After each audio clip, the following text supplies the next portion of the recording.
Welcome to the Basement Lounge Podcast with your hosts Mike Shea and Mike Wells.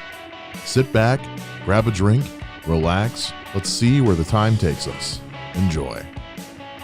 I've been obsessed lately with like old Chris Farley clips and also just like his story in general. Like I watched this interview with Chris Rock that he did on Howard Stern about Farley and about how like for the longest time like Chris Rock wouldn't do business with like NBC or SNL because he blamed them for Farley's death. Really? Because like they knew he had a problem, but like they would just like basically they'd get him sober enough to where he could do the job they needed, and then they just send him fucking back off on his way. Like Tommy Boy and Black Sheep, like he's fucking coked out of his mind doing those. But basically, like they had these handlers who like their job was just to get him sober enough to finish shooting, and then make them money. Yeah.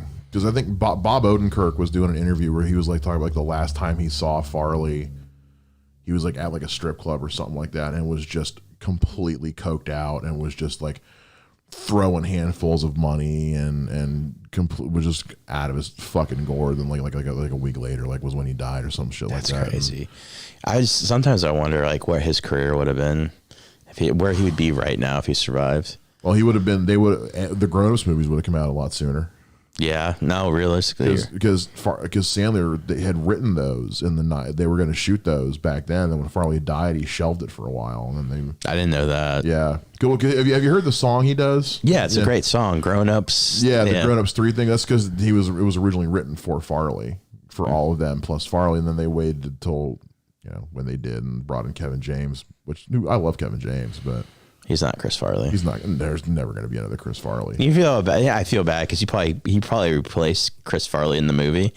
So can you just imagine me like, hey, this was actually for Chris, and you're like, why'd you tell me that? Oh yeah, you gotta. Because he probably inspired Kevin. Obviously, he did inspire Kevin James. If you look at Kevin James, it's I look at him and Melissa McCarthy both the same way as like these two went to that Chris Farley school of, because Chris Farley was like that for a lot of people. The overweight but still able to do this lot larger than life physical comedy, and because so many comedians who were overweight like that would kind of hold them back, and he never fucking did.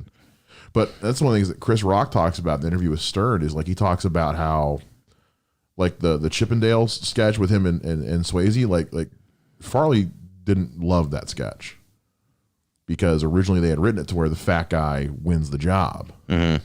But they had him like change it to where, no, we're going to give it to Swayze. That makes more sense. Mm-hmm. And it's like, so at the end of the day, you're still like putting the fat guy down and making him the bad. And like Farley knew who he was, and he wasn't like he was ashamed of it, but he still had that. You still have a sense of like, you still got that little bit of a chip on your shoulder and on your self-esteem. Like his mom would talk about how like he'd call him, be like, well, they wrote me another scene to be the dumb fat guy. Mm.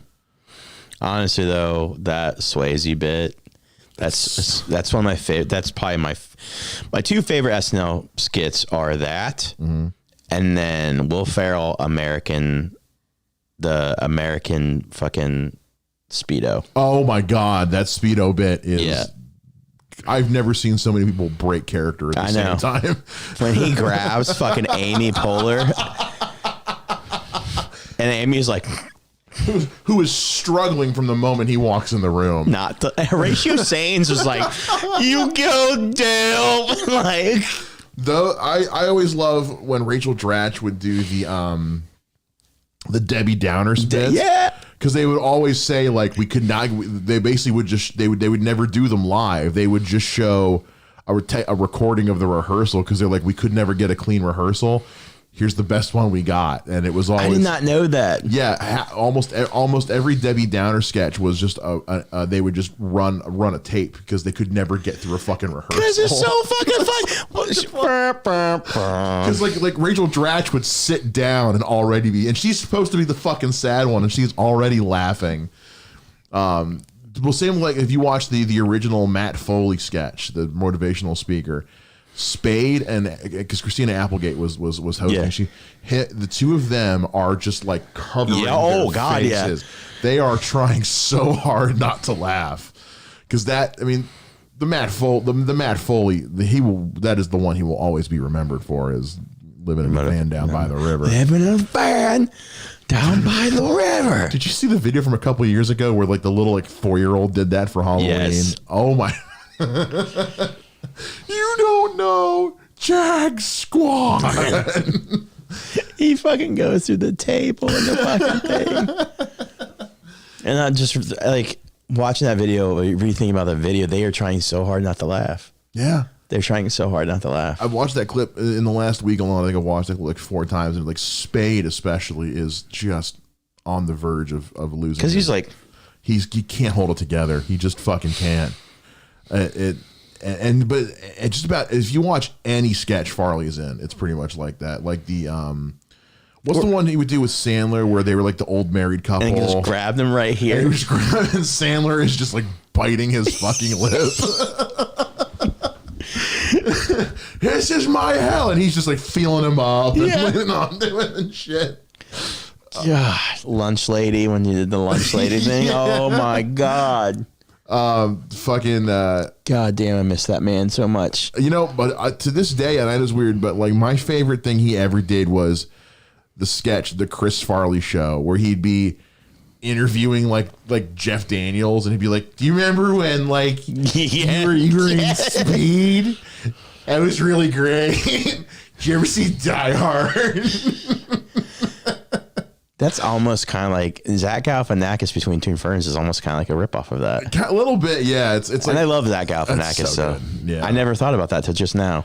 So I will say, because I've been watching all these clips and shit. Is I love the stories that like Sandler and Spade and the writers will tell about Farley of like what a fucking whack job he was behind the scenes.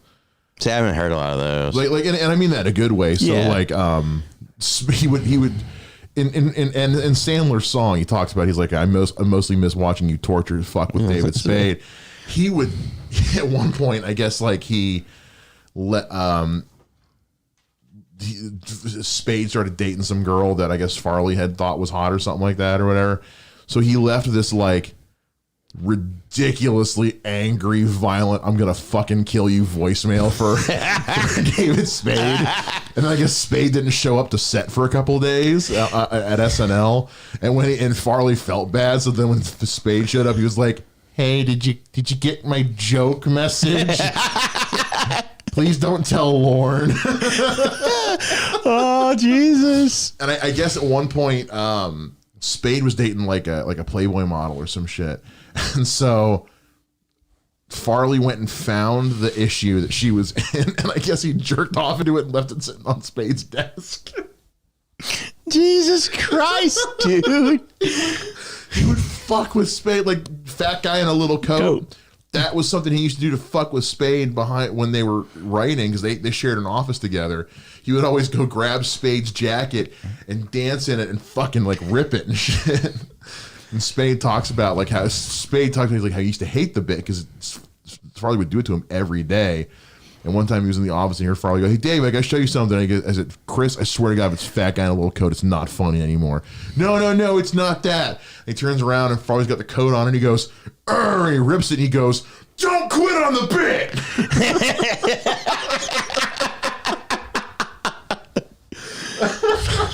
Fuck. God damn, that's good. Jay Moore and Dave Attell were writing for SNL at one point. And I guess when Farley was there, and I guess they bet him like $100 each that he wouldn't shit out the window. Oh, and he did. He hung his ass out the window and like fucking took his shit. Yeah, I feel like he'd be the type of guy that if you bet him, he would do it. He fucking would. Actually, but I will say the one of my favorites I did was Olivia Wilde was on Howard Stern, and she was talking about, because she grew up, her parents were like entertainment executives or some shit, and so like when she was like 8 or 9 years old, they took her to an SNL taping when Farley was still there, and they got to go to the after party, and she was talking about how like when she was like 8 or 9, she was like really awkward, chubby little kid and felt out of place. So I guess she was just kind of like hanging out by like the dessert table, and I guess Farley felt bad for her because she's just this little kid. Yeah. So he walks over to her and was like being all nice to her, and he started just like stuffing brownies in his face like to fucking make her laugh and shit. And hung out with her all night, and I was just kind of like, oh, that's so nice. But I can also just picture him doing that, just fucking just stuffing him, like all like fucking yeah. God, where would he be now? Like, where would he be? Holy shit, I don't even know. Like, would he have had a weight loss thing, you think, at one point? I think he would have had to, especially because, not to keep telling all these fucking stories, but Sandler was on because Conan O'Brien was a writer at SNL when like he was there pre Sandler and Farley, like he was there when Farley and Sandler started, and that's how he got the job at late night. But they used to take when they would always take. They said the writing staff would always take the host out to dinner after the show, and they said that whenever they'd go out to dinner with Farley, it was always he'd go to the waiter. Okay, so we'll have like a T-bone steak and baked potatoes and Caesar salad and fries. Okay, now bring me 2 of each of those. He'd make an order, and it was always 2 of everything. He orders 2 steaks, 2 potatoes, 2 orders of fries, 2 salads, and they said that's the only time Farley ever stopped talking because he would just plow it down. But Spade would say whenever he'd get a steak, those the little individual butter square things you get like he'd cut a chunk of steak and put 1 whole thing of those butter things on there. Oh my God. Spade's like, why'd you do that? And Farley would say, it needs a hat. And that's how he'd eat his fucking steak. So honestly, I don't know, because if the drugs hadn't fucking killed him, I think his fucking diet would. He didn't have like a bad childhood, did he? No, he was really close with his family. Yeah. Him and his brothers, like half the movies and shit that he did, like his brothers worked with him on. And well, his brother Kevin still does comedy. Kevin's great because his other brother became like a priest or something like that. Mm-hmm. But like he was super close with his dad and his mom especially. But his dad was like his best fucking friend. And then his dad died when he was. I can't remember. Well, his dad was alive when he died. He died, but he died not long after. Okay. Because his dad was like, if you watch Tommy Boy, that's honestly kind of like what him and his dad were like, because they were both like, they looked just like each other. They were both really big guys. He talks about in an interview with Conan, when Conan had his show, about how like Matt Foley's kind of based on his dad a little bit, because he'd go from super calm to super fucking intense, like in a split second. He's like, yeah, we'd be sitting around the house. All of a sudden, my dad would just go, I said, who wants to go to Gimbals?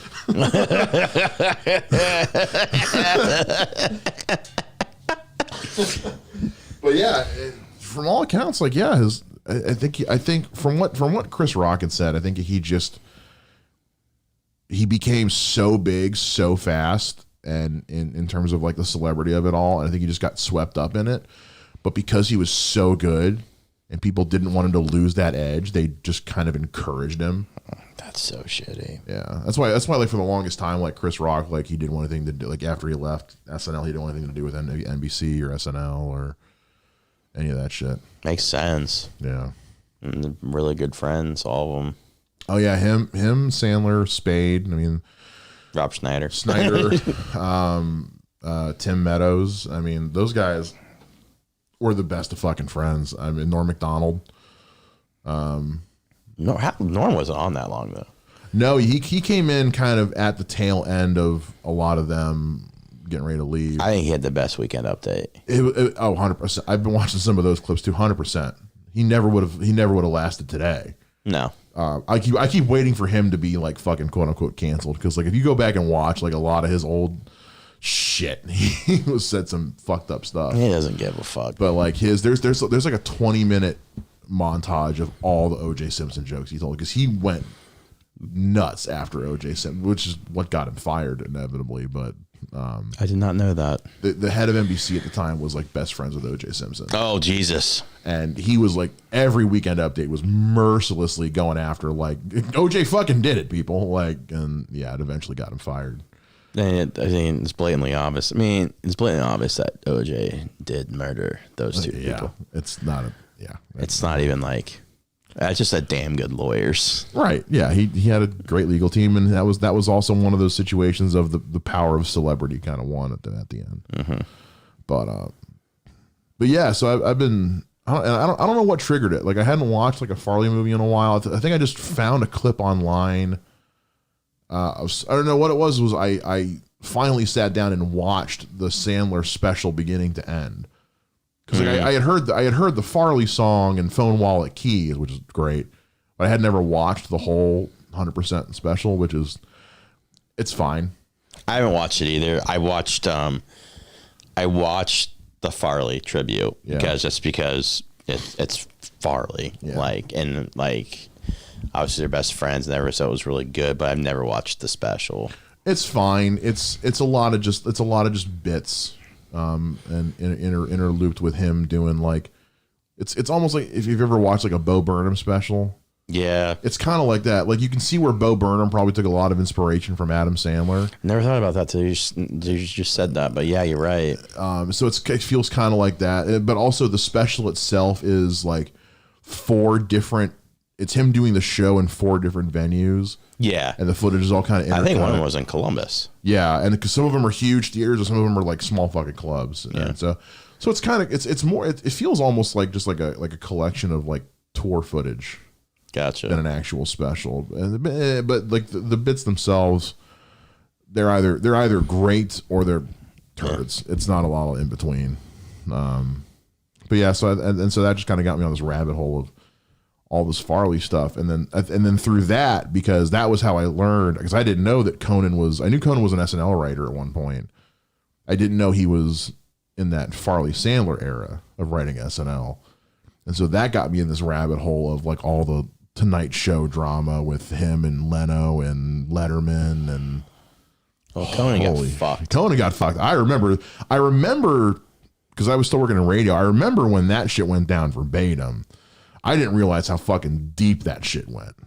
I don't know how deep. All I know is that he his last month he did not give a shit what he did on. No, I remember because like his last week he was like, anything we do, NBC has to pay for. So our job is to run up the budget of this show as much as possible. And he had every right to do that. He absolutely fucking did, because he got the shaft. Well, I mean, they took him away. He had a good thing at Comedy Central. Yeah. And the show that was Comedy Central was just a rebroadcast of the NBC show.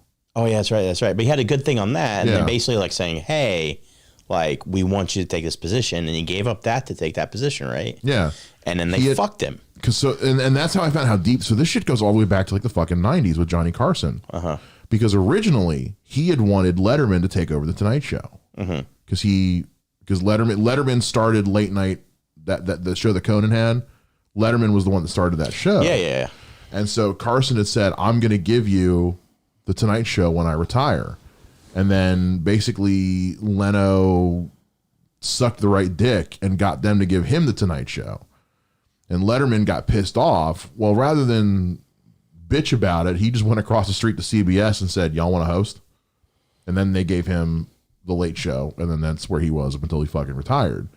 And then they gave Conan his show, which was in the ratings fucking toilet when it started. Yeah. Nobody was watching it. Nobody liked it. Finally, like Letterman went on, and I guess that kind of gave it some credibility or whatever when he realized, like, no, because nobody knew who the fuck Conan O'Brien was. He was an SNL writer. He wasn't like a well-known comedian or anything like that.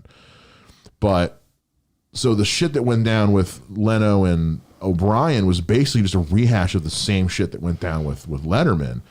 And Letterman for the longest time was like staying silent. And then finally one day when they announced, because originally how it was Leno got his little variety show at 10 o'clock during prime time. Yeah. And it ate a dick in the ratings. Like nobody cared.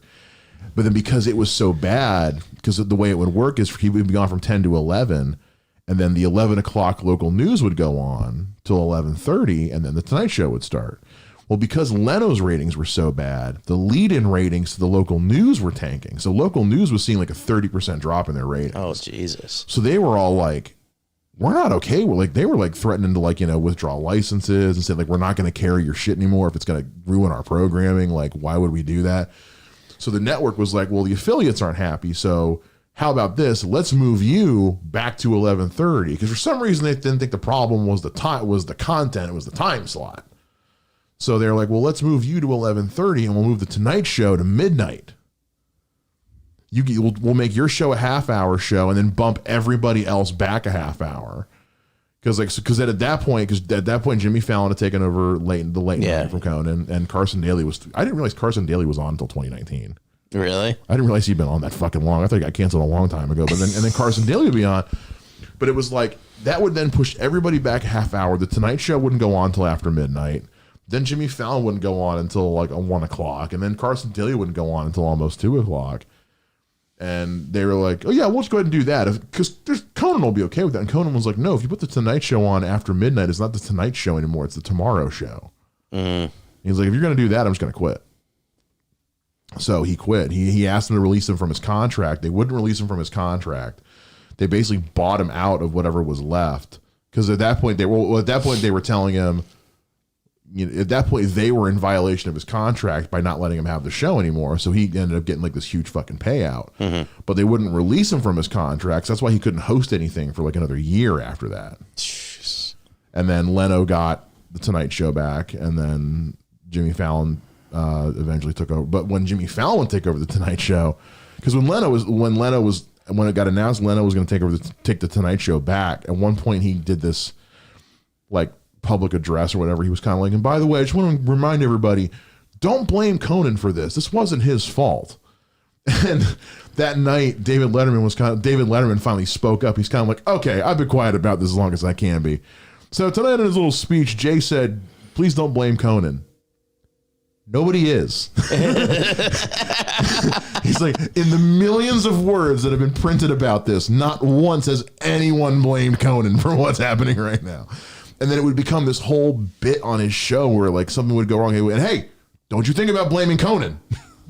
Jesus. And then Letterman every night was just ripping into, because he hated fucking Jay Leno. I mean, you'd have to. Yeah. Well, the only person who hates him more is Howard. Howard Stern can't fucking stand Jay Leno. I did not know that. He hates Jay Leno. Like the whole time this was going on, if you really want some shit, if you go back and check out Howard Stern's commentary on all this shit with Jay Leno, he hates Jay Leno. And one of the things he says, he's like, I hate Jay Leno. Most of Hollywood hates Jay Leno. Everyone's just afraid to say it. Because he was NBC's golden boy. Yeah. But because when they originally announced Conan was going to get the Tonight Show, Howard Stern went on Conan and he was kind of like, you don't think they're actually going to give this to you, right? He's like, they're going to screw you over in the end. And fuck, that's fucked up. Yeah, Conan was like, no, he's like, no, it's fine. And Howard Stern's like, no, they're going to do to you what they did to Letterman, I promise you. And they fucking did. Jesus. Yeah. But when Leno retired again and they were going to give it to Fallon, he was doing an interview with this guy. And he was like, so what's the story behind you going to Fallon? He's like, oh, yeah, I know. Fallon's going to be great. I don't want to repeat what went down last time. And the reporter literally looks at him in the face and goes, that's the exact same thing you said about Conan O'Brien. And if you can ever find the Oprah interview, Oprah interviewed him during this whole thing, and Oprah ripped Jay Leno a new asshole. Did he really? Did she really? Yeah. So did Kimmel. When Leno first took back the Tonight Show, like when his first month, he was doing this like video call back and forth with Jimmy Kimmel, and Jimmy Kimmel fucking tore into him on his own show. Jesus. Like nobody was nice to Leno about this. So he shouldn't be. Like you fucking. No. Well, not only that, like Conan had all his writers too, right? At that point, whole staff, yeah. Like you just fucked so many people. He had moved them to do the show into another city. Because they weren't doing, his show was being done in another city. And so he moved his staff to do the Tonight Show, and now suddenly they're all out of fucking work. Like that's completely, oh my God. I always like, that's what, I mean, Conan probably being a good person, that's what probably pissed him off more than anything too, is the fact that he uprooted a ton of people's lives. They did this for the show, and you fucked so many people. Like, not only did you fuck him over, like he gets his millions, he gets his money. Yeah. Well, like he got paid like $50 million, but most of that went into his staff. Yeah. He was like, I'm fine. He's like, I'll be okay. They're the ones who are legit out of work now.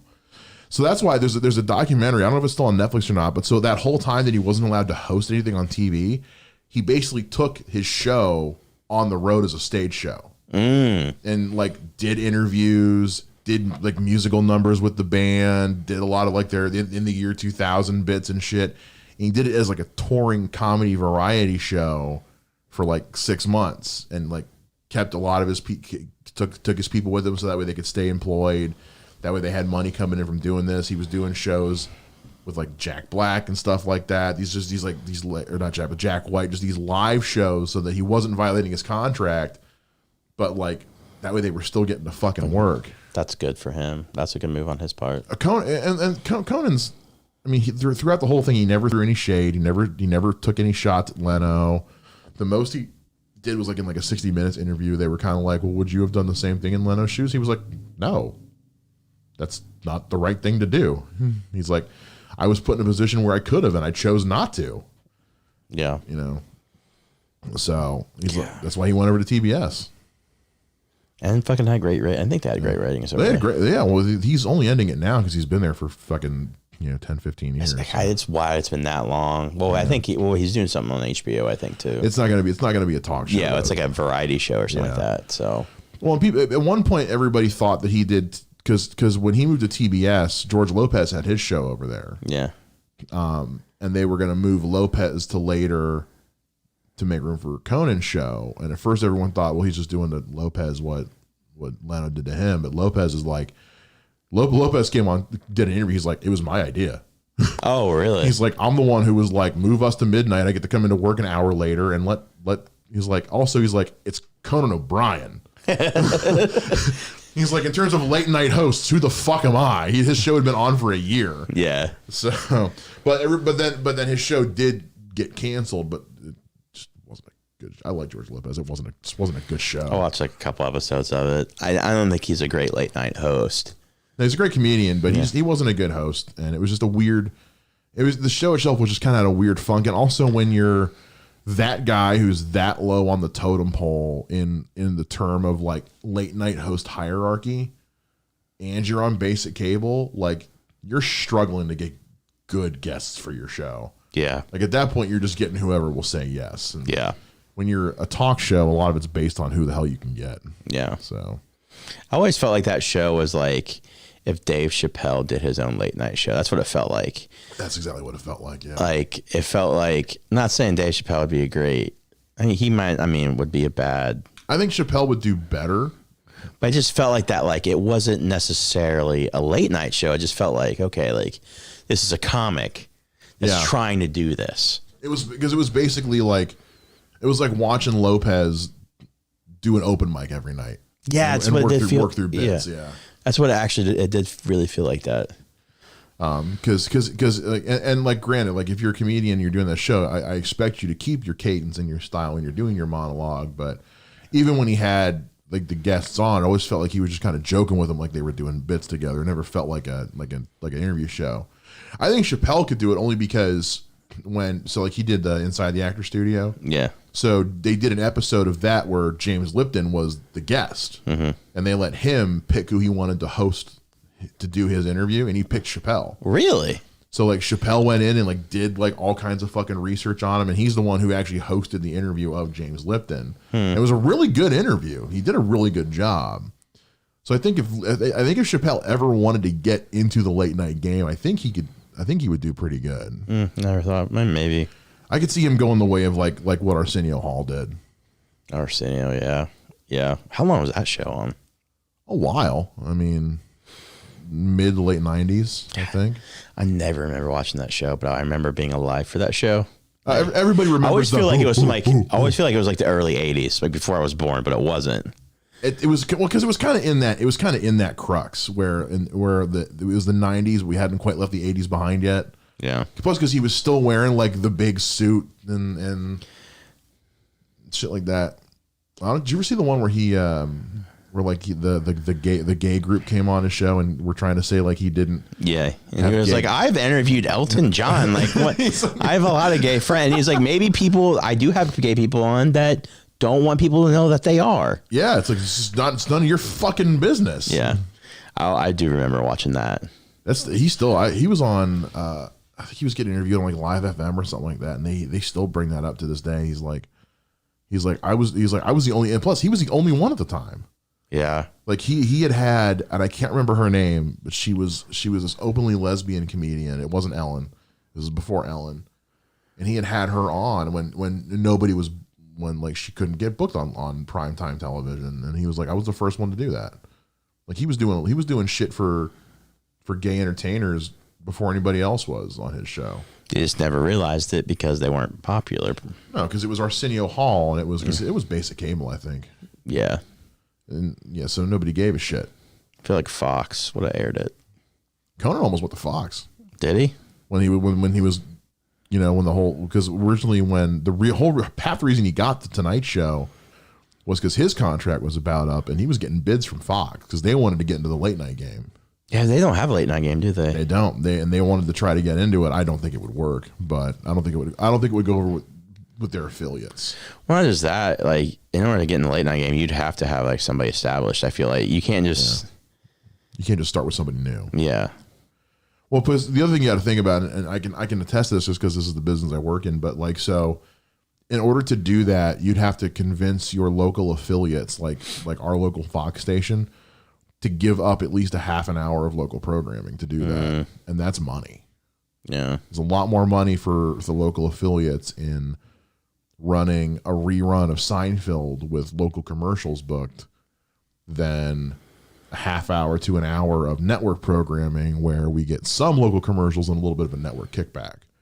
Gotcha. So they'd have to convince their affiliates to do that, to sign off on that. And that's hard to do because it's a lot of, especially right now, it's a lot of money in local advertising. So, plus at this point, with the way things are, I think the name Fox just kind of. I feel like Fox just has bad programming. I mean, most network programming is pretty shitty, but Fox's programming is pretty fucking bad. That's why I watch Netflix. I'm just. I mean, I love the I'm obsessed with The Masked Singer. I think The Masked Singer is one of the best things on TV right now.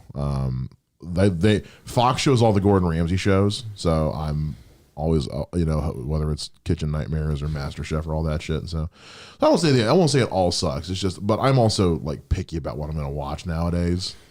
I see. I remember last time I ever watched anything on Fox. I really can't tell you. Maybe a Family Guy episode. I will say Sundays I'm glued. Well, that's the thing. They have actually all like.